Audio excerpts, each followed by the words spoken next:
ओम नमः सिद्धेभ्यः। ओम नमः सिद्धेभ्यः। ओम नमः सिद्धेभ्यः। मंगलम भगवान वीरो मंगलम गौतमो गणी मंगलम पुण्य कुंदाद्यो जैन धर्मोस्तु मंगलम सर्वमंगल मांगल्यम सर्वकल्याणकारकम प्रधानम सर्वधर्माणां जैनं जयतु शासनं जैनं जयतु शासनं जीवमजीवं दावं जीर्णवरवसेन जीर्णनि दीठं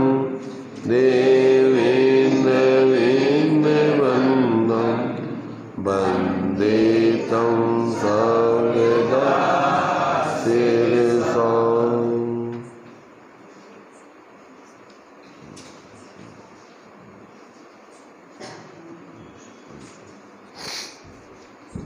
चर्चा द्रव्य संग्रह जी ग्रंथ के माध्यम से अपने स्वरूप को समझने की चल रही है। अभी चर्चा चल रही थी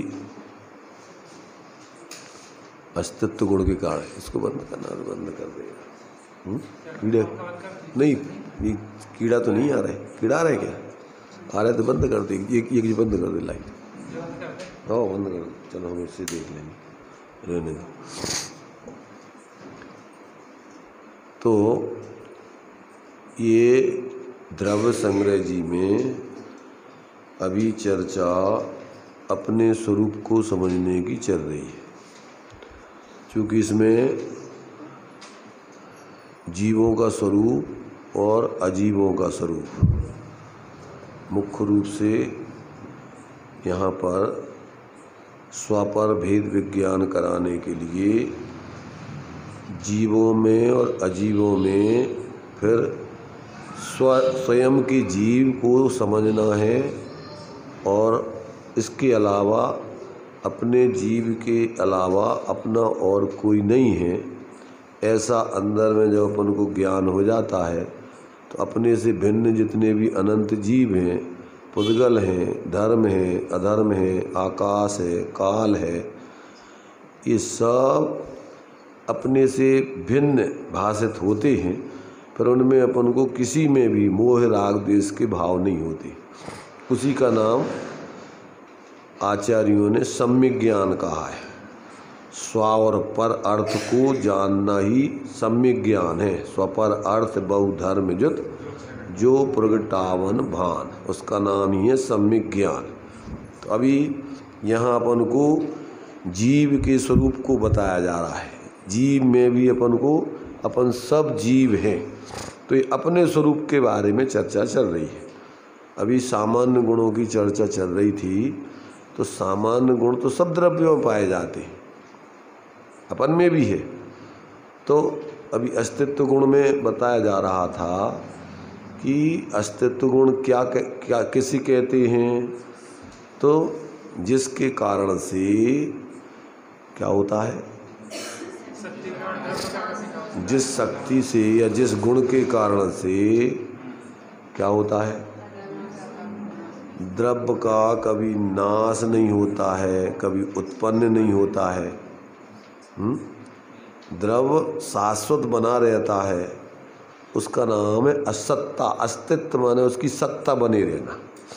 तो प्रत्येक अपन को लगाना कि हम उत्पन्न हुए नहीं हैं, नाश होंगे नहीं, हमारी सत्ता पहले भी थी, अभी भी है, आगे भी रहेगी, तो हम शाश्वत हैं। मेरा उत्पाद नहीं हुआ है, मेरा व्यय नहीं होगा, मैं सदा से हूँ, सदा रहूँगा। ऐसा अपने बारे में अब अपन अपना लक्षण, विशेष लक्षण, असाधारण लक्षण जानना देखना है। जो विशेष गुण जो अन्य द्रव्यों में नहीं पाए जाते हैं वो असाधारण गुण कहलाते हैं, विशेष गुण कहलाते हैं। उससे ही प्रत्येक द्रव्य की अपनी अपनी पहचान होती है। अपना असाधारण गुण क्या है? क्या है? अपना असाधारण गुण अपना जानना देखना है। सामान्य से सब जीवों का असाधारण गुण तो जानना देखना है, पर वो तुम्हारा लक्षण नहीं है। तुम्हारा लक्षण क्या है? तुम्हारा जानना देखना जो चल रहा है वो तुम्हारा लक्षण है, और ये सामान्य हो गया। अब विशेष में जब तुम जानने देखने वाले अंदर में अपने स्वरूप को जानोगे, देखोगे, तो फिर तुम्हारे अस्तित्व के बारे में तुम्हें विश्वास होगा। अभी तो अपन सामान्य रूप से जानकारी कर ली, परंतु जब तक अपन अपने को नहीं जानेंगे, देखेंगे, तो अपने ऊपर अपन को विश्वास नहीं आ सकता है। इसलिए अपना वास्तव में क्या है? प्रसिद्धि। एक तो सिद्धि और एक प्रसिद्धि। तो सिद्धि तो होती है अपने जानने देखने से, अपनी जीवों की सिद्धि होती है जानने देखने से, अपनी सिद्धि होती है अपने ज्ञान दर्शन से, और अपनी प्रसिद्धि होती है अपने स्वरूप के अनुभव से, अपने स्वरूप को जानने देखने से। जब तक अपन अपने स्वरूप को नहीं जानेंगे, देखेंगे, तब तक अपनी प्रसिद्धि नहीं हुई। प्रसिद्धि माने सिद्धि और प्रसिद्धि क्या अर्थ होता है? सिद्धि और प्रसिद्धि में क्या अंतर है? सिद्धि में तो अपने अस्तित्व की सिद्धि हो गई कि हाँ अपना अस्तित्व है, परंतु जब तक अपना अस्तित्व का अपन को अनुभव नहीं हो तब तक अपन को उस अस्तित्व का लाभ नहीं। अपन को ये तो पता पड़ गया कि हमारे पास बहुत धन गड़ा हुआ है, पर तुम्हें उस धन का लाभ कब मिलेगा? तुमने ये समझ लिया कि तुम्हारे घर में बहुत संपत्ति, अकूत संपत्ति है, अब तुम्हें उस संपत्ति का भोग कब होगा? ऐसी जानकारी हो जाने से होने लगेगा कि नहीं? तुम्हें पता पड़ गया कि तुम्हारे घर में संपत्ति बहुत है, अब तुम पता नहीं है, तुम भिखारी बने इधर उधर घूम रहे हो। ऐसी तुम्हें जानकारी मिल जाने से क्या तुम्हारी उस धन के उपभोग या उसकी तुम्हारी लाभ मिलने लगेगा कि नहीं? जब तक तुम्हें ये विश्वास नहीं आएगा कि हमारे पास धन है, तब तक तो तुम्हें उसकी प्रसिद्धि करने का पुरुषार्थ ही जागृत नहीं होगा। अब ये समझ में आ गया कि हमारे यहाँ धन है, तो अब उस धन को क्या करना? उसको अपन को प्रकट करना, क्योंकि भोग करना है। तो जब तक उसका प्रकट नहीं करोगे तब तक भोग कैसे करोगे? भोग कब होगा? कि जब उसको निकाल लोगे बाहर और निकाल के उपयोग करोगे, तब वो तुम्हारे काम का है। ऐसे ही अपन सब जीव हैं, अपने अंदर अपार सुख शांति भरी हुई है, अनंत ज्ञान भरा हुआ है, पर उसका अपन को लाभ कब मिलेगा? कि जब अपन पर्याय में उसको प्रकट कर लेंगे, अनुभव करेंगे, उसका भोग करेंगे, तो उसका अपन को लाभ मिलेगा। और जब तक उसको अपन अंदर में देखें नहीं, अनुभव नहीं करें, तब तक अपन घूम रहे हैं ऐसे भिखारी बने। सुख चाहिए सबके लिए, सब जीव सुखी होना चाहते, पर कहाँ ढूंढ रहे अपन सुख? किधर है अपना सुख? अपना सुख हमन को कहाँ मिले? खेतों में रखो है, दुकानों में रखो है, ग्राहकों में रखो है, रुपयों में रखो है, पैसों में रखो है, टीवी में रखो है, काय में रखो है, बीवी में रखो है, काय में रखो अपना सुख? किधर है भाई अपना सुख? किधर है? अपन को सुख तो चाहिए है, पर अपन को सुख कहाँ है? किधर है सुख भाई? अपन ने अभी जानकारी करी कि अपना सुख किधर है? नहीं है कोई को पता अपना सुख कहाँ है?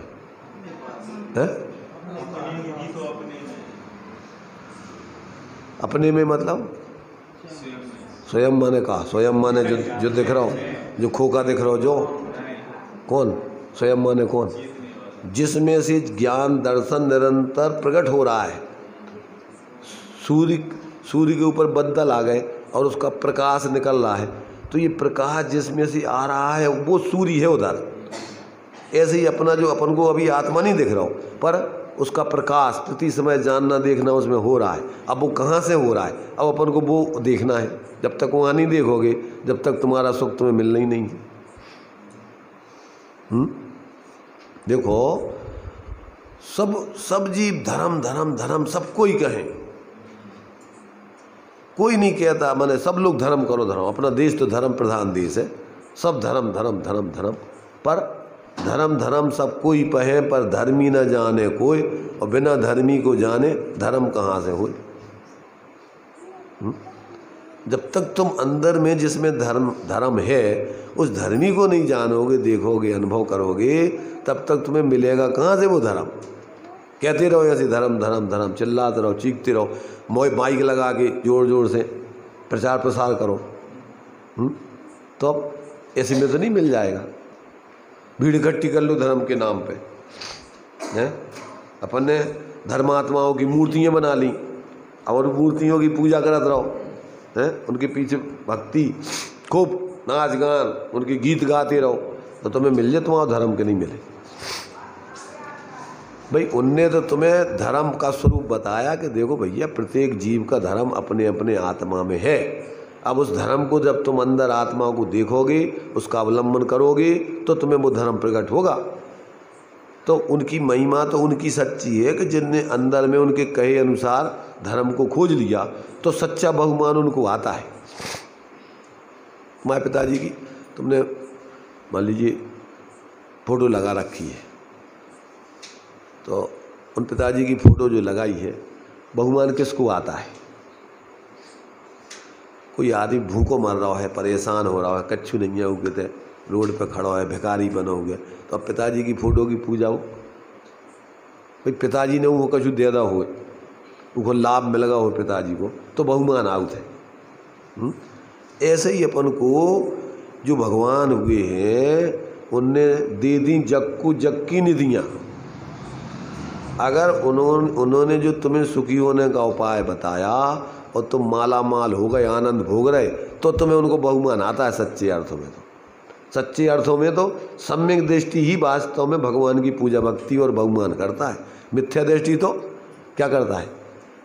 जैसे मान लीजिए सभा में बैठे और कोई बढ़िया कवि ने अच्छा गीत सुनाया और जिसको उसका भाव भाषण आया, मज़ा आ गया, वाह वाह वंश मोर वंश, अब वो भी बात वाह वाह वंश, उनको समझ में कछु नहीं आई, तो उनको क्या वो कैसे है, सही है कि गलत है?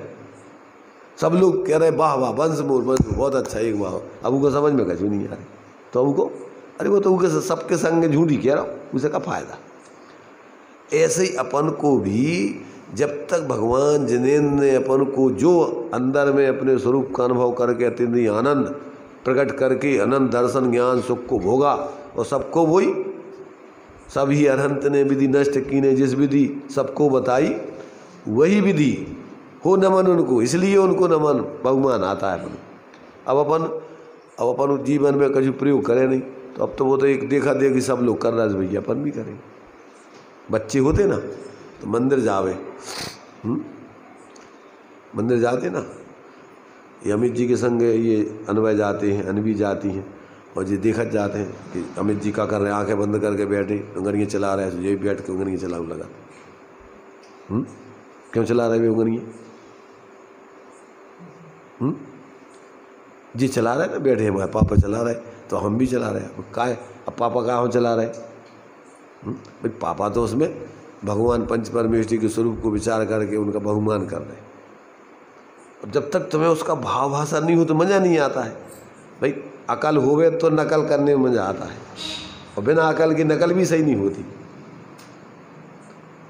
एक विद्यार्थी ने जो है नकल करी, अब उसको उत्तर था लिखा होगा, एक पेज पे लिखा उसने, और कुछ उत्तर अधूरा दूसरे पेज पे लिखा था, तो बाकी उत्तर उस पर लिखा पिछले पृष्ठ पर है इसका, और देखिए उसने लिख दिया पिछले पृष्ठ पर इसका उत्तर देखिए।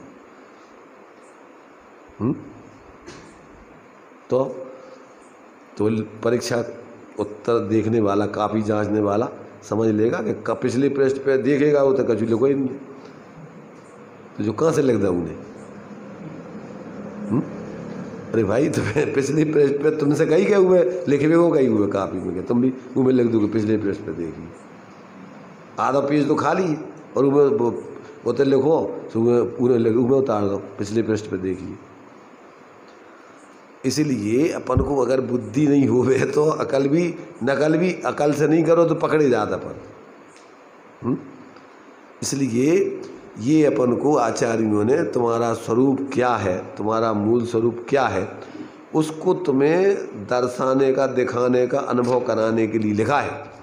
अब अपन उसको पहले समझें और समझ करके फिर अपने ज्ञान में निर्णय करके अंदर में देखें और फिर देख करके सोच, हाँ जो अपन ने लिखा है उनने तो अनुभव करके लिखा है, अपने को देख करके लिखा है, और अपन भी अगर उधर देखेंगे तो मिलेगा।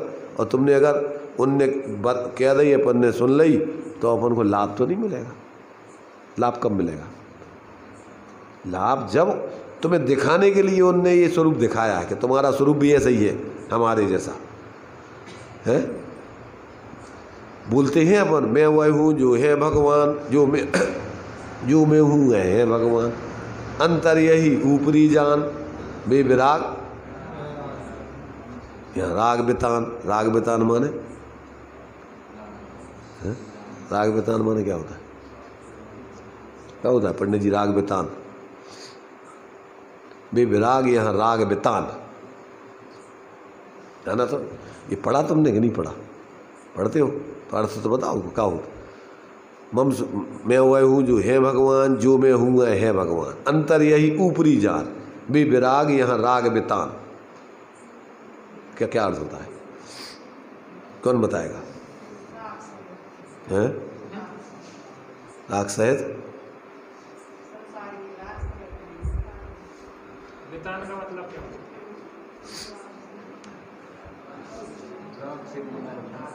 है? ताने माने होते ना, ताने माने। तो ऐसे जो अपने माने अपनी परिणति में राग के ताने माने अपने अपन बोल रहे हैं उनसे। अभी उनने अपनी पर्याय में राग द्वेष मोह, माने राग माने द्वेष भी मोह भी, अंत में राग है। बीत राग बोलते हैं तो पहले बीत मोह होता है, बीत द्वेष होता है और फिर बीत राग बनता है। तो जो बीत राग हो गए तो उनका मतलब क्या हुआ कि उनका मोह तो पहले ही बीत गया और उनका द्वेष भी पहले ही बीत गया और अंत में राग भी बीत गया।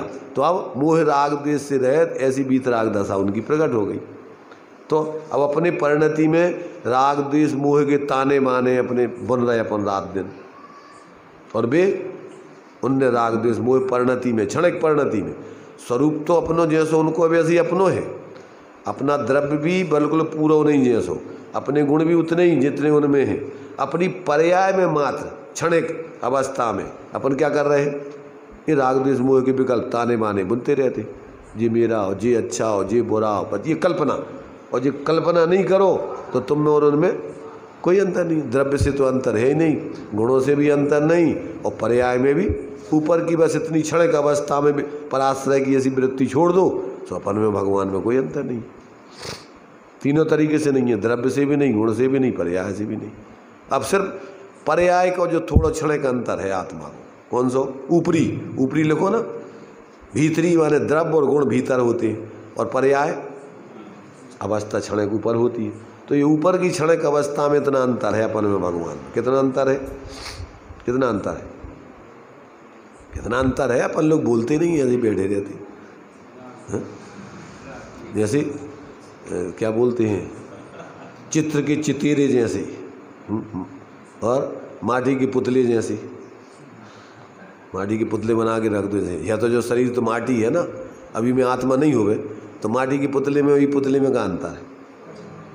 अब अंदर से अपनी चेतना जागृत नहीं है तो फिर माटी के पुतले और चित्र में ऐसे आदमी के चित्र बने हुए तो भी कछु जानते ही नहीं है।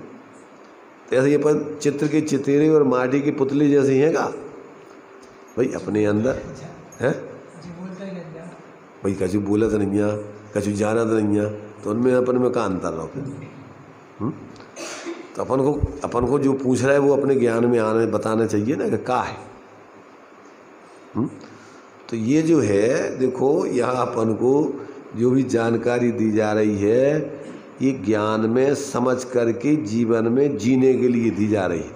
मात्र अकेले जानकारी करने के लिए नहीं है, सुनने के लिए मात्र नहीं है सुनाया जा रहा है। ये तो सुन करके समझ करके जीवन में अनुभव करने के लिए बात दी जा रही है। और ये अपन जब तक नहीं करेंगे तब तक फिर उसका प्रयोजन सिद्ध ही नहीं हो। हमने रोटी बनाई और रोटी बना के तुम्हें परस दी और तुम देखत रहो, तो कब आओ? अब उसे कभी मतलब ही नहीं सड़ रहा कि हम जो तुम्हें आचार्यों ने जो तुम्हारे लिए परसा है माल, अब उसको तुम्हें खाना है।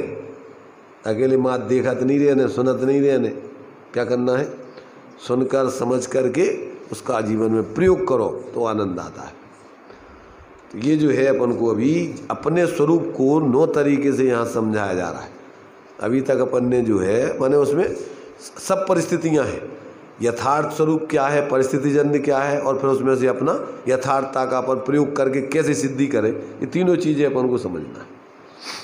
तो अभी अपने लिए क्या 7 प्रकार से अपनी चर्चा यहाँ पर आदि मैंने 7वें नंबर की चर्चा अपनी अभी अधूरी रह गई थी।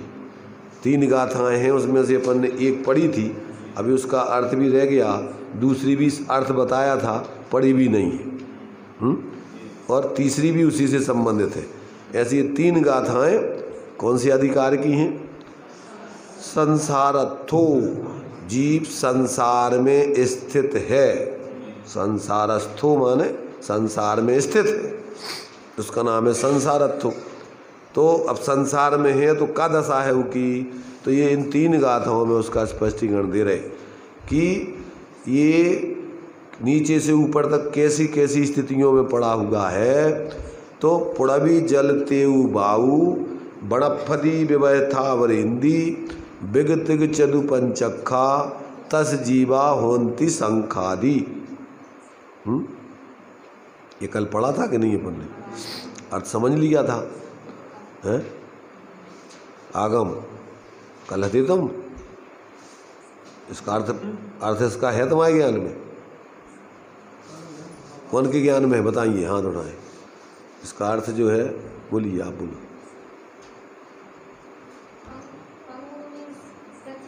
हाँ हाँ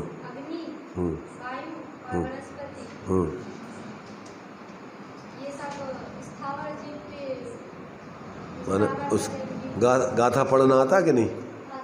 पुड़वी जल तेऊ बाऊ बणफदी विवह थावरेंदी। विवह थावरेंदी का क्या अर्थ होता है? विविध, हाँ माने ये विविध अनेक प्रकार की, हाँ थावर एक इंद्रिय जीव है, हाँ हाँ, और बिग तिग चदु पंचखा, हाँ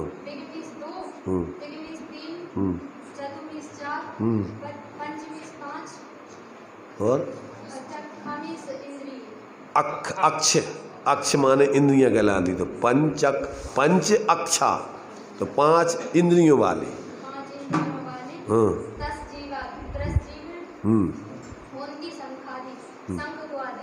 हाँ। तो ये इसमें अपने लिए पृथ्वी जल अग्नि वायु वनस्पति काय, ये क्या है? थावर इंद्रिय जीव, स्थावर एक इंद्रिय जीव है। पुड़वी जल तेऊ बाऊ बणफदी विवह अनेक प्रकार के वह थावर इंद्रिय जीव, एक इंद्रिय जीव है। और 2 3 4 5 इंद्रियों वाले हैं, क्या है ये? त्रस जीव, शंख को आदि लेकर 2 इंद्रिय से लेकर जानना चाहिए। इसका अर्थ हो गया। अब इसमें अपन को टीका में भी उसका देखो खुलासा दिया है, इसको भी अपन संक्षेप, वैसे तो हमने अर्थ बताया उसी का विस्तार है, उसमें थोड़े उन्होंने दृष्टांत दे दिए। तो दृष्टांत में उन्होंने दे दिए, जैसे देखो उसका मूल तो कहाँ से अपन को ये इस इंद्रियों इनमें जीव पैदा क्यों होगा, उसका हेतु दे रहा है पहले तो अस्थि से, माने जब उसने अपनी प्रयोजन की सिद्धि नहीं की तो ये नास्ति में संसार दशा खड़ी हो गई। तो क्या दिया पहले कि यहाँ कहते हैं कि जो आदि पदों की, इसको रहने दो तुम, जीव पैदा हो जाएंगे हमारे से। होंती माने होंती आदि पदों की व्याख्या की जाती। होंती माने क्या? छद्मस्त जीव अतीन्द्रिय अमूर्त निज परमात्म स्वभाव की अनुभूति से उत्पन्न सुख रूपी अमृत रस स्वभाव को प्राप्त न करता हुआ इंद्रिय सुख तुच्छ होने पर भी उसकी अभिलाषा करता है उसमें आसक्त होकर फिर ये एक इंद्रिय आदि जीवों का घात करता है। उस जीव घात से उपार्जित त्रस और स्थावर नाम कर्म के उदय से ये जीव होते। यहाँ तक आए। ये कौन कौन जीव होते हैं ऐसे स्थावर त्रस जीव के जो जीव अपने उस क्या है अतीन्द्रिय अमूर्त निज परमात्म स्वभाव की अनुभूति से उत्पन्न, ये आत्मा की अनुभूति से ऐसा कौन सा सुख, ऐसा जो निज आत्मा की अनुभूति करते हैं उनको सुख रूपी अमृत रस स्वभाव को जब वो प्राप्त नहीं होते हैं तो फिर बाहर में इंद्रिय विषयों में तुच्छ जो तुच्छ हैं, वास्तव में उनमें सुख है नहीं। तुच्छ माने जैसे अपन के तुच्छ फल जिसमें कोई रस मस नहीं है, क्या होते हैं जैसे अपन तुच्छ तुच्छ अति तुच्छ तुषार चलित रस जो बोलते, अभी उनमें कोई रस वगैरह कुछ नहीं है। ऐसे इन पंच इंद्रियों के विषयों में कोई रस है क्या? आत्मा के लिए कोई सुख है उसमें? तो कहते हैं जिनमें कोई सुख है ही नहीं है उनमें ये जीव अज्ञानी जीव छद्मस्त जीव क्या करता है कि इनमें इंद्रिय सुख कुछ ना होने पर भी उसकी अभिलाषा करता है और उसमें आसक्त होकर फिर ये पांच इंद्रियों के विषयों में प्रवृत्ति करके फिर ऐसे एक इंद्रिय आदि जीवों का घात करता है। उन पांच इंद्रियों के विषयों में सुख बुद्धि करके और उनमें प्रवृत्ति करके उनसे एक इंद्रिय आदि जीवों का घात करता है और उसके माध्यम से क्या होता है फिर कर्मों का उपार्जन होता है। ऐसे त्रिस स्थावर नाम कर्म के उदय होने पर फिर उपार्जन करता है, फिर उनका उदय आता है। उसके उदय होने पर फिर ये जीव स्वयं उनके घात करने से पाप को बंद करके उस पृथ्वी कायक आदि स्थावर और त्रिस आदि ऐसे इन जीवों में पैदा हो जाता है। ये समस्या पैदा होने की प्रक्रिया समझा रहे आचार्य। अब आगे कह रहे कि अगर तुम्हें इनमें पैदा नहीं होना है तो उसका सारांश अंत में दिया है कि अगर तुम्हारे लिए क्या है कि इनमें पैदा नहीं होना है तो सारांश में क्या दिया कि विशुद्ध ज्ञान दर्शन स्वभावी निज परमात्म स्वरूप की भावना से उत्पन्न पारमार्थ सुख को प्राप्त न करते हुए इंद्रिय सुख में आसक्त जीव एक इंद्रिय आदि जीवों का वध करके त्रस स्थावर होते हैं। इस प्रकार पूर्व में कहा है अतः त्रस और स्थावर में उत्पत्ति ना हो उसके लिए उसी परमात्म स्वरूप में भावना और उसकी साधना करना चाहिए, ये प्रेरणा है। अगर तुम्हें इनमें पैदा नहीं होना है तो क्या करने चाहिए? जिस अपने उस अतीन्द्रिय आत्मिक सुख को भूलकर और जिनमें सुख है नहीं ऐसे उन तुच्छ पांच इंद्रियों के विषयों में मूर्छित होकर फिर निरंतर जीव इस स्थावर आदि जीवों के घात में लगता है उन विषयों के सुख को प्राप्त करने के लिए। तो ऐसा फिर कर्मों का उपार्जन करके उनका बंद करता है और उसके उदय में ये एक इंद्रिय आदि इन चतुर्गति के जीवों में पैदा होता है। ये उसका सारांश पढ़ लिया। अब वो कौन कौन से जीव है तो उनकी जानकारी दी यहाँ पर। ये तो पृथ्वी जला दी, ये 5 हो गया वन। अब इसमें जो है इसमें इन्होंने जो है उनकी जो जानकारी देने को शंख को आदि करके बतलाया। तो अब इसमें एक एक का खुलासा किया है इधर पर 35 पेज पर। शंख आदि तो स्पर्शन और रसना इन 2 इंद्रियों वाले शंख, छीप यानी सीप, कृमि आदि ये 2 इंद्रिय जीव है। कृमि माने कीड़े नाली माली में होते, अपन बोलते हैं लट पिपील, तो लट कहलाते जो पेट में पड़ जाती हैं लटे, कीड़े पड़ जाते हैं नालियों में जो कीड़े बिलबिलाते रहते हैं। क्या इंद्रिय हैं? ये 2 इंद्रिय जीव हैं। तो ये और फिर जो है यहाँ पर आगे जो है 3 इंद्रिय में ये तो हो गए एक इंद्रिय जीव। अब उसमें जो है क्या है कि आगे 2 इंद्रिय जीव क्या इसमें क्या दिया है कि ये शंख आदि स्पर्शन रसना इन 2 इंद्रियों वाले सीप और शंख कृमि ये सब उसमें आ जाते हैं। माने जो अपन जी शंख बजता ना, शंख ये बजाया जाता है, इनमें 2 इंद्रिय जीव होते हैं। ये तो उनका शरीर है। और जो सीप जानते हो, सीप पहले से अपन लोग ये घिस करके और आम छीलने के काम में ऐसा बना लेते थे, सब काम में लेते थे छिपनी के, घिस पत्थर पे घिस के और घिस करके उससे फिर छिलनी का काम करते थे उससे। ये 2 इंद्रियों के शरीर है। कौन से? इस सिपनी और ये शंख वगैरह जो बजाए जाते हैं। हाँ, ये तो उसका शरीर है। और ये तुम्हारे जो 2 इंद्रिय जीव जो कीड़े ये होते नाली में कीड़े मीड़े बिलबिलाते पेट में पड़ जाते, ये सब लटें पड़ जाती, ये सब 2 इंद्री हैं। 2 इंद्री हैं। और स्पर्शन रसना घ्राण, ये 3 इंद्री कौन से? कुंथु, पिपीलिका और जुआ, खटमल आदि, ये 3 इंद्री हैं। तो कुंथु माने जो बिच्छू होता है, और चींटी होती हैं, चींटा होते हैं, और जुए होते हैं, खटमल होते हैं। ये सब पहले लोगों के शरीर में नहाते नहीं थे, बालों में जो है ये सफाई नहीं करते थे, तो उसमें जुआ और बैठ के मताइयाँ जो है उसमें टाँग पे बच्चों को सुला लेती थी, उन्हें कूद के वहीं कर करके मार दी जाती थी। अभी बंदरों को देखो, बंदर करते वो काम तुम्हारा। बंदर अपने भी एक दूसरे की टाँग पे सो जाते और भी निकाल के और भी खाते जाते, ऐसे मारते नहीं, वे खाते जाते हैं। अब ये यही पाप कर करके फिर जीव नहीं में पैदा हो जाता हो। खटमल है, ये सब जुए हैं, ये सारे के सारे ये जीव हैं। वे बेचारे अपने स्वरूप की विराधना करके ये दशा को प्राप्त हुए, जुए हैं। तो इस प्रकार 3 इंद्री हैं, स्पर्शन रसना घ्राण और चक्षु, ये 4 इंद्री वाले डांस, मच्छर, मक्खी, भौरा आदि चतुरिंद्री जीव हैं। और स्पर्शन रसना घ्राण चक्षु और श्रोत्र माने कर्ण, ये 5 इंद्री वाले मनुष्य आदि पंचेंद्री जीव जानना है। तो ये सब जानकारी दे दी कि ये सब जीव है। और ये पैदा होने का कारण इनका क्या है?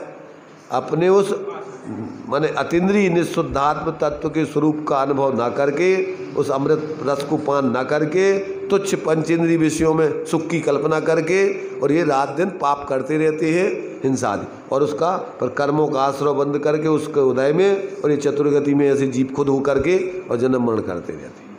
ये जानकारी दी। अब आगे ये तो पंचेंद्रीय सामान्य से बोल दिया। अब इसमें 12वें नंबर की गाथा में अपन ने कल पढ़ा था कि पंचेंद्रीय जीव के 2 भेद। अब इस गाथा को पढ़ते हैं, कल हमने अर्थ तो बताया था पर इसको पढ़ा नहीं था, पढ़ते हैं आज। देखिए, समणा अमणाणेया पंचेन्द्रिय निम्ना परे सव्वे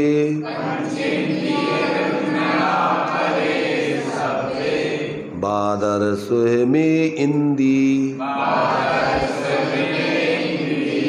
सव्वे पज्जत इदराया। अब इसका अर्थ अपन ने कल पढ़ा था, देखो फिर से उसको पढ़ते हैं। अभी पंचेंद्रिय तक के इस गाथा में पहले पढ़ लिया। अब वो पंचेंद्रिय जीवों के 2 भेद बतलाया, सामना आमना।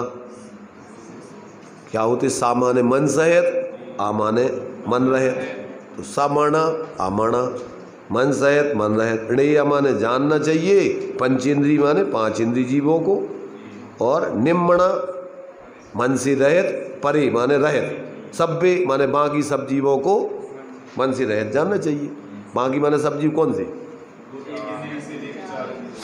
माने पंच इंद्रियों को छोड़कर बाकी जितने भी जीव हैं, 1 इंद्री, 2 इंद्री, 3 इंद्री, 4 इंद्री और असंगी तक, ये सब मन रहित जीव है। तो पंच इंद्रियों को छोड़ के बाकी सब मन रहित ही है, निम्मणा। तो पंच इंद्रियों के 2 भेद हैं, उसमें मन वाले भी है और मन रहित भी है। 3 गति के जीव सब संगी पंचेंद्रिय होते। कौन से 3 गति के? इनमें असंगी तक के जीव नहीं होते। सिर्फ अकेले त्रयंचों में ही 1 इंद्री से लेके पंचेंद्री, संगी असंगी सब भेद है। ये सब भेद त्रयंचों के हैं। 3 गति के जीव तो संगी पंचेंद्री होते हैं, उनमें असंगी होते ही नहीं है। तो अब जो है देखो, तो ये हो गए तुम्हारे ऊपर की लाइन का अर्थ। बादर सुहमे इंदी, बादर और सुहम माने सूक्ष्म, इंद्री माने 1 इंद्री जीव हो, सब्बे माने होते हैं। और सब्बे पज्जत इदराया, इतने जो जीव बताए अभी 11वीं गाथा में, यानी और यहाँ इसी में ही मान लो, इसी अभी 12वीं गाथा में जो बताए पंचेंद्रियों के 2 भेद और बाकी सब निम्मना मन से रहित होते हैं, और 1 इंद्रियों में 2 भेद होते हैं, सूक्ष्म और बादर। ऐसे सब्बे माने 7 भेद होगा इसकी। 7 भेद कौन से? पंचेंद्रियों के 2 भेद। कौन से? सैनी असैनी कहो, मन सहित मन रहित कहो, 2 भेद वो, और 2 इंद्री, 3 इंद्री, 4 इंद्री, कितने हो गए? 5 इंद्री। और 1 इंद्री के 2 भेद, सूक्ष्म और बादर, तो कितने हो गए?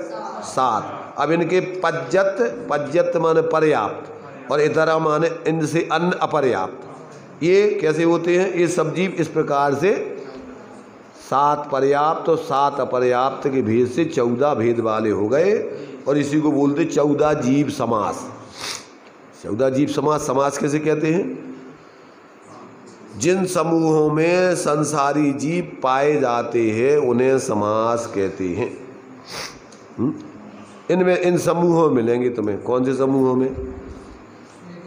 1 इंद्री, 2 इंद्री, 3 इंद्री, 4 इंद्री, संगी, असंगी और बादर और सूक्ष्म 1 इंद्रियों में, और इनकी पर्याप्त और अपर्याप्त, इन सब में आपको पूरे संसारी जीव पाए जाएंगे, इसके अलावा नहीं मिलेंगे। तो ये हो गए 14 जीव समास, यानी संसारी जीवों के समूह। 19 इन्हीं को विशेष भेद करके बताओ तो 19 हो जाते। इन्हीं के जो है भेद करते जाओ तो और भेद पर भेद बहुत हो जाते। तो ये 14 जीव समास ये आपके उसी के भेद हैं, समझ रहे ना? उन्हीं को जो और भाग करो तो अपन को क्या होता है, जैसे अपन आश्रव बंध के भेद कर दिए तो वही में पुण्य और पाप के भेद कर दिए, सो नो कर दे वही पदार्थ, ऐसे ही इनमें हो जाते 19 भेद ये। तो ये जो है अपन को मूल में 14 जीव समास है, 14 मार्गणाएँ अभी आगे बताएंगे, 14 गुणस्थान, ये सब संसारी जीवों के भेद हैं। और इसी में आगे गाथा में देंगे कि ये सब अशुद्ध नय से जीव 14 मार्गणा, 14 गुणस्थान, 14 जीव समास हैं। और शुद्ध निश्चय नय से देखो तो सब्बे शुद्धाहु शुद्ध नया। अब आगे की 14वीं गाथा पढ़ेंगे अपन, 13वीं गाथा। तो 13वीं गाथा में उन्होंने क्या दिया है देखो,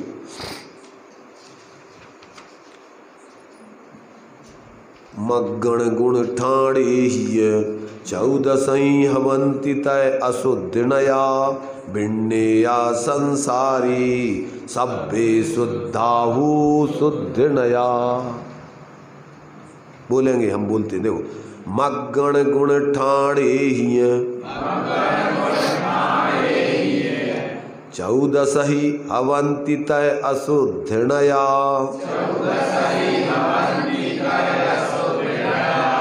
भिन्नेया संसारी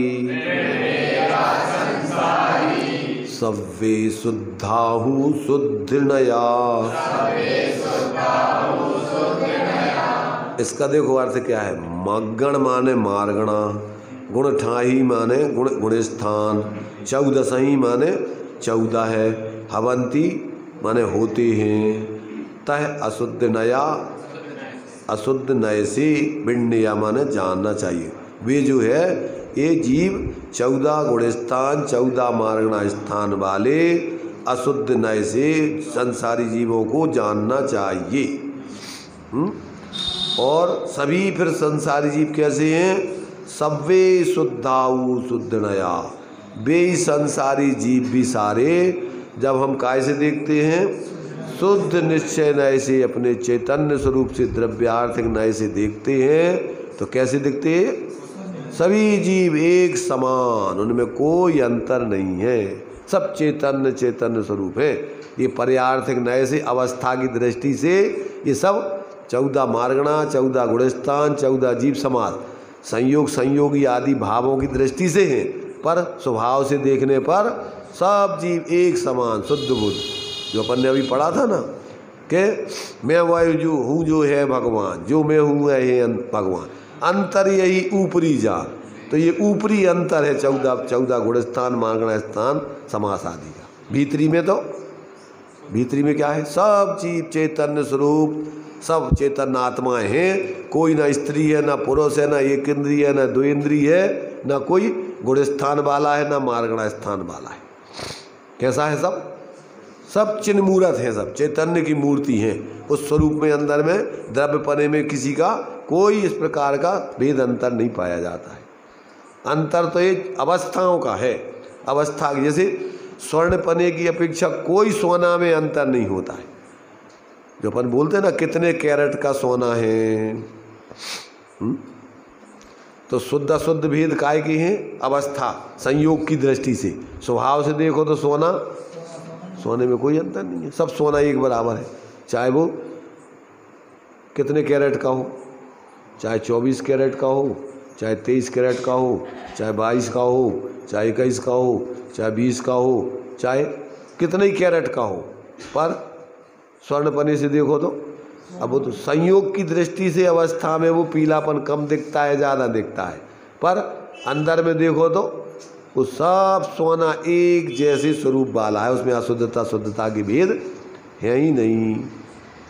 तो ऐसा जब तक अपने अपना स्वरूप जीव नहीं देखता है तब तक वो बाहर में सब कल्पनाएं करता रहता है।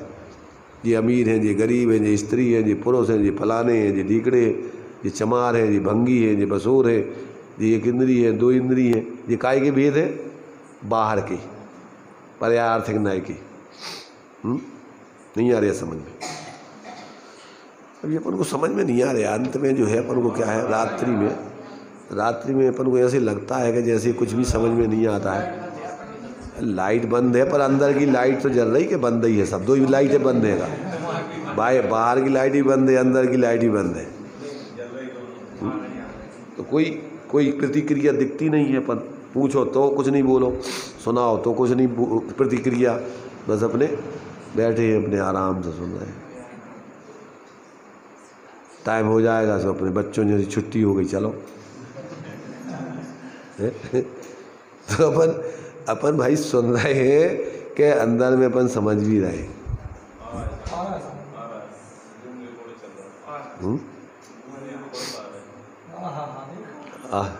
देखो ऐसा है, आ गया है कि आ रहा है,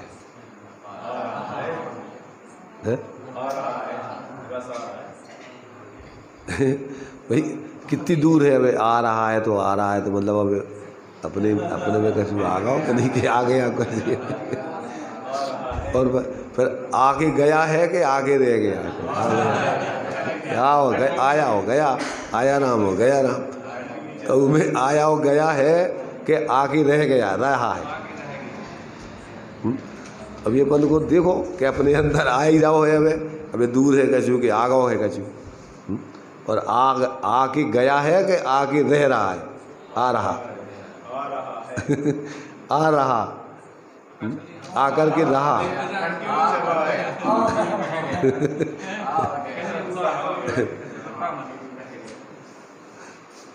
आ रहा है, आके रहा। आ गया नहीं, क्या आ रहा, आकर के रह गया। तो ये जो है देखो, वास्तव में अपन इन बातों में जब तक अपन अभी जो है, जब तक तत्व का विचार नहीं करेंगे और विचार करके इसको अंदर में जमेगा नहीं कि वास्तव में ये सही है, तो अपन क्या है, अब जो मिथ्या विचार है 24 घंटे, जो मकान हमारा जी, बच्चे हमारे, जा दुकान हमारी, जे रुपया हमारे, जे असो जे, मोह के भाव रात दिन करके पापा ही कमाओ। तो कुसंस्कार अनादिकाल से अघृत मिथ्यात्व लेके आए, और इस पर्याय में भी अपन धर्म के नाम पे भी सांप्रदायिकता, जो हमारा धर्म, जो हमारा मंदिर, जी हमारे भगवान है, कौन से भगवान, कौन सा मंदिर। देखो ज़्यादातर तो हमें दिखती नहीं है कि भगवान कोई भगवानों के मंदिर हो, धर्म के मंदिर हो। ज़्यादातर तो जी हिंदुओं को मंदिर, जो जैनों को मंदिर, जो तेरापंथियों को मंदिर, जो 20 पंथियों को मंदिर, जो बिहार, जो मुनि महाराज, माने भगवान के मंदिर नहीं दिखती हमें। किसके मंदिर है?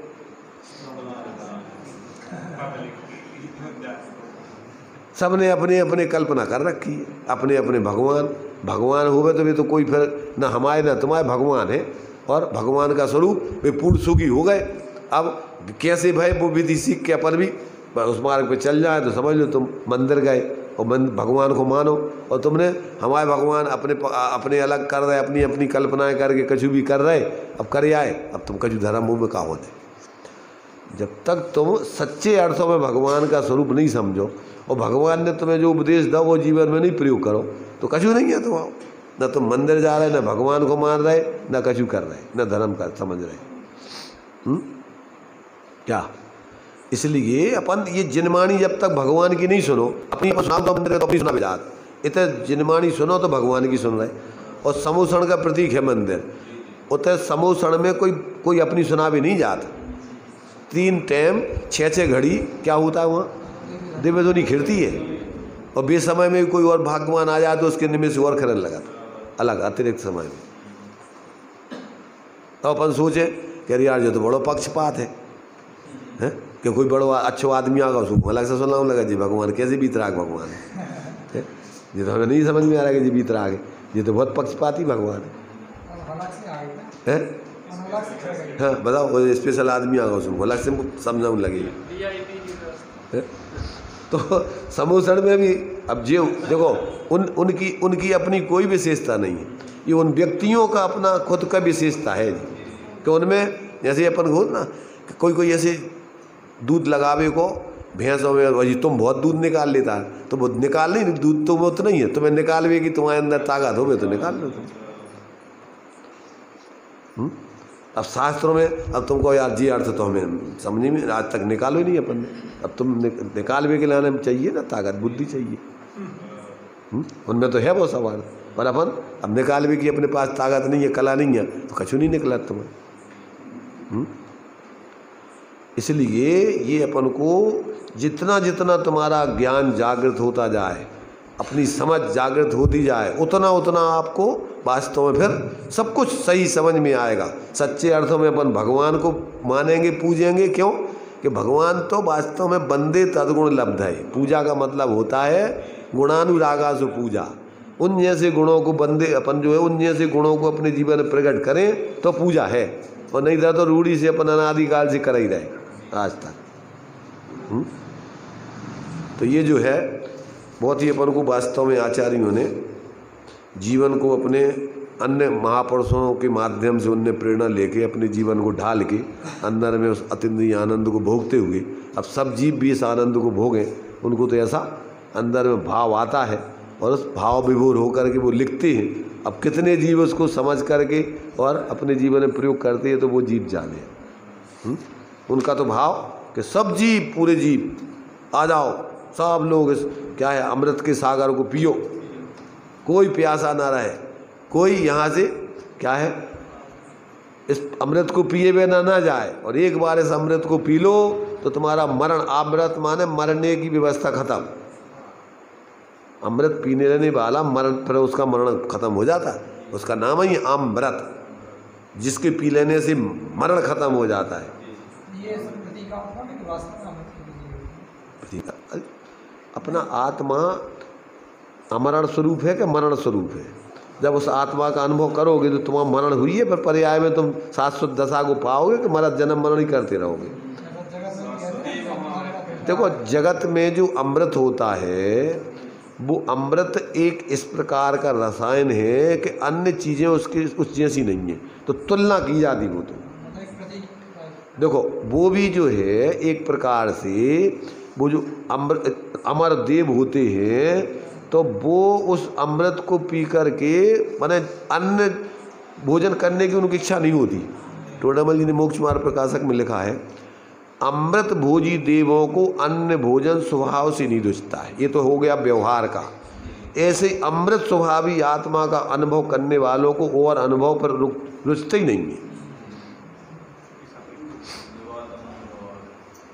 फिर और दूसरी चीज जब निज आत्म अनुभव आवे तब और कछु न सुहावे, रस नीरज हो जात तत्क्षण अक्ष विषय नहीं भावे, गोष्ठी कथा कौतूहल बिगटे पुद्गल प्रीत न सावे। जब निज आत्म अनुभव आवे तब और कछु न सुहावे। ये है, ये इसको अगर जिसने पी लिया तब इसके सामने कोई दूसरी चीज़ तुम्हें रुच नहीं सकती। तो समझ लो कि तुमने वास्तव में अमृत पी लिया है। और जब तक और कछु सुहावे तब तक आत्म अनुभव नहीं आवे नहीं और आया नहीं, दोनों चीज़ें हैं। जब तुम्हारा बाहर में सब तरफ से सब विध संसार असारा लगे तो तुम्हें अंदर को आत्मा को पुरुषार्थ जागृत हो और आत्मा को अनुभव हो जाए तब तो फिर तुम्हें कछु और सुहाएगा ही नहीं।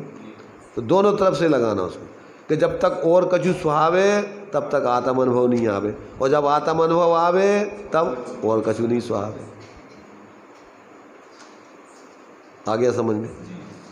अब जो है अब इसको अपन जो है एक एक गाथाओं के अर्थ को भी क्रम से इसको समझते हुए आगे चल रहे हैं, और बहुत ही सुंदर अपन को माने व्यवहारिक दृष्टि से भी जीवों की दशा क्या हो रही है वो भी अपन को समझ में आना चाहिए, और पारमार्थिक दृष्टि से अपना स्वरूप वास्तव में है क्या, जिसको अपन भूल करके भटक रहे।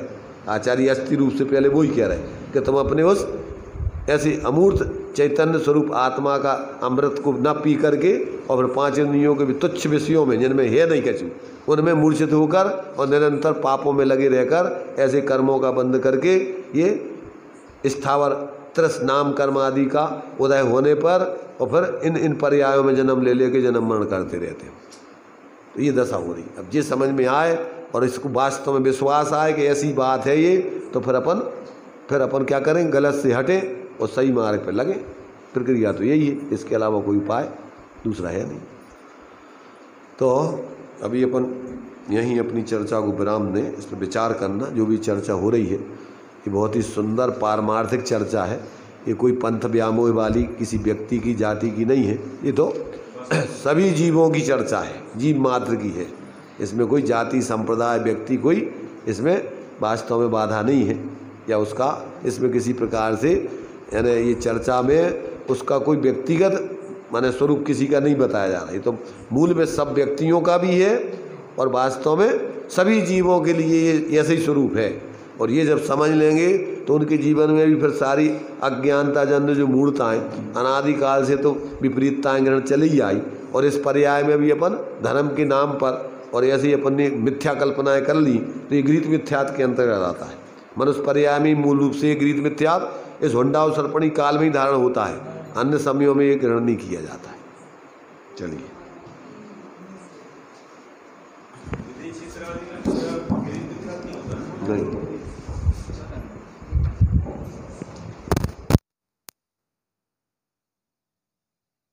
नहीं माध्यम से अपना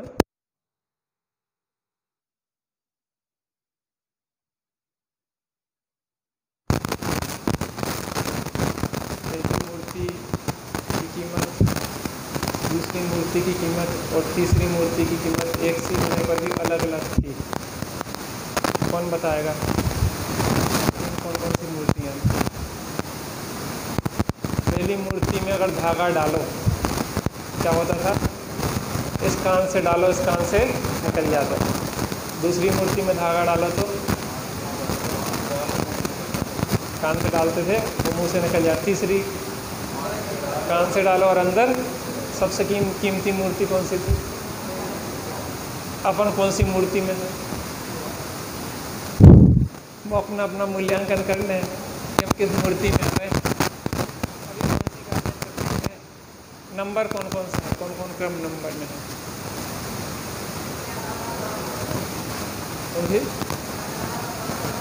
कौन से अधिकार की चल रही है? संसारत्थो, संसार में जीव स्थित है। पहली गाथा कौन सी है इसकी? बोलो। गुण विचलते बाहु गुणपदी विविहितावरे इंदी दिग तिग चदु पंचखा तस जीवा होंति सन। कौन बताएगा इसका? हाँ बोलो। एक एक शब्द से बताना। हाँ पुनः माने क्या हुआ? हाँ उधर बगल में चाची से पूछिए। हाँ पुनः, अच्छा एक साथ बोल सकते। पुनः माने जल माने, ते माने वायु माने, बड़पदी माने विवेह माने, हावरे इंद्री माने, स्थावर ए इंद्री माने एक इंद्री। इसके बाद बिग माने, तिग माने, आगे क्या है? चदु माने चार, पंचअखा माने, पंच माने, अखा माने इंद्री। पूरा अर्थ क्या हुआ? जो अच्छा अब पूरा अर्थ गाथा का क्या हुआ? त्रसजीव, त्रसजीव होते हैं। उनमें कौन कौन से? हाँ संघ को आदि लेके। इसके बाद की गाथा क्या है? हमणणेया पंचेन्द्रियणिम्ना परे सब्बे बादर सुमेन्द्री सब्बे पजत इदराया। क्या मतलब हुआ? ये वाला नहीं हुई अभी, हो गई ना? हाँ ठीक है। समणा माने क्या होगा? स मनः, मन सहित। अमणा माने क्या होगा? हृदय माने क्या होगा? जानना चाहिए। Very good. पंचेंद्रिय माने, पांच इंद्रिय को क्या किस रूप में जानना चाहिए? मन सहित और मन रहित रूप में। निडिम्बणा परे शब्दे, बाकी कौन है? निडिम्बणा माने बाकी जो है वो मन रहित होते हैं। बादर सुह में इंद्री माने बादर और सूक्ष्म। सब्बे पज्जत इदराया, इसके क्या जानना चाहिए? इन सभी के पर्याप्त और अपर्याप्त, ये क्या कहलाते हैं? जीव समास माने क्या होता है? जीवों को खोजने के स्थान, है ना? अच्छा, तो इसमें एक बार कॉमन सामान्य भाषा में कौन बताएगा? 14 जीव समास माने कैसे होंगे? फिर हाथ खड़ा करना। हाँ बोलो।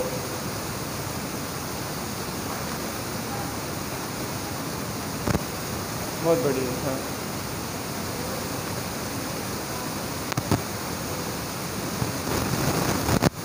हाँ, पंचेंद्रिय के 2 भेद हो गए। हाँ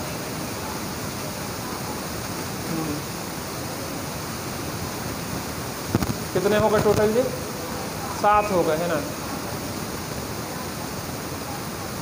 बहुत बढ़िया, बहुत अच्छा। इसी प्रकार से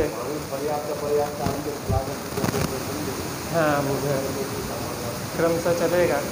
7:30 बजे से जैन सिद्धांत प्रवेश का, और फिर उसके बाद द्रव्य संग्रह की कक्षा रहेगी। इस तरीके स्वाध्याय त्यागी जी के स्वाध्याय के पूर्व तक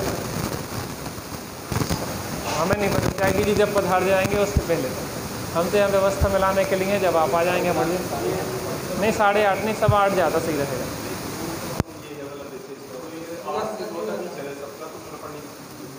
सही है ना? तो बस 8:30 7:30 से 8 बजे तक हमारी, और 8 से 9 आपकी बस।